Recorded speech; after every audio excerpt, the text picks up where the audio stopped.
Assalamualaikum warahmatullahi wabarakatuh. Kembali lagi bersama saya Eko Sugianto untuk pembahasan mengenai bidang otomotif. Untuk saat ini yang akan saya bahas adalah mengenai motor bakar 4 langkah. Apa itu motor bakar 4 langkah?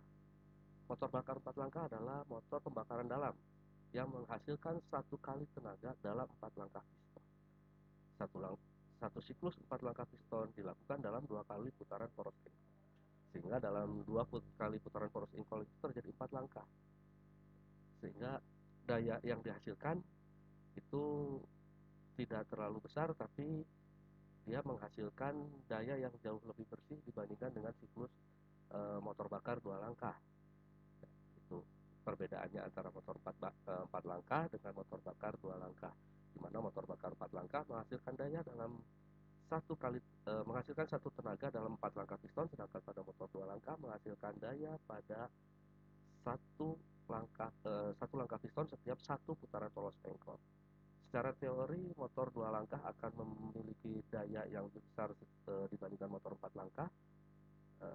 Namun dari segi emisi gas buang, motor 2 langkah jauh lebih besar karena di sana terjadi pembakaran untuk pelumasnya. Sedangkan di motor 4 langkah tidak terjadi pembakaran di sistem pelumas. Oke, ada langkah apa saja di motor bakar 4 langkah? Yang pertama itu adalah ada langkah isap, yang kedua ada langkah kompresi, ada langkah usaha, dan langkah buang. Kita bahas satu persatu mengenai langkah-langkah di motor bakar 4 langkah. Oke, yang pertama langkah isap. Jadi di sini piston itu bergerak dari titik mati atas ke titik mati bawah. Apa itu titik mati atas? Titik mati atas itu adalah titik di mana piston sudah tidak bisa lagi bergerak lebih jauh di bagian atas. Ya, sehingga itulah titik di mana piston sudah mencapai puncaknya. Sedangkan titik mati bawah adalah titik terbawah piston bisa bergerak ke bawah. Seperti itu.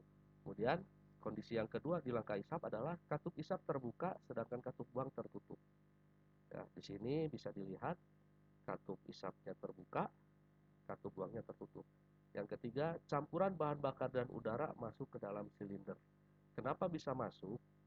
Ketika piston bergerak dari TMA ke TMB terjadi pembesaran volume. Ketika terjadi perbesaran volume maka akan terjadi kevakuman. Sehingga campuran udara dan bahan bakar yang ada di jalur masuk atau di jalur intake akan terhisap oleh kevakuman di dalam silinder. Sehingga campuran bahan bakar dan udara masuk ke dalam silinder. Selanjutnya, langkah kompresi. Pada langkah kompresi ini piston bergerak dari titik mati bawah ke titik mati atas. Di sini piston bergerak ke atas, sedangkan katup isap dan katup buang tertutup. Campuran bahan bakar dan udara yang masuk ditekan ke ruang bakar. Dengan terjadinya penekanan, maka suhu di campuran bahan bakar dan udara akan meningkat. Dengan meningkatnya suhu dan tekanan pada campuran bahan bakar dan udara akan mempermudah terjadinya proses pembakaran dan menghasilkan tekanan pembakaran yang jauh lebih besar. Kemudian selanjutnya adalah langkah usaha. Nah, pada langkah usaha ini terjadi pembakaran.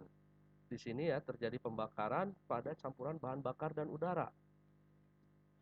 Tekanan yang dihasilkan akibat pembakaran campuran bahan bakar dan udara tadi mendorong piston bergerak dari TMA ke TMB. Nah, di sini tetap katup isap dan katup buang tertutup.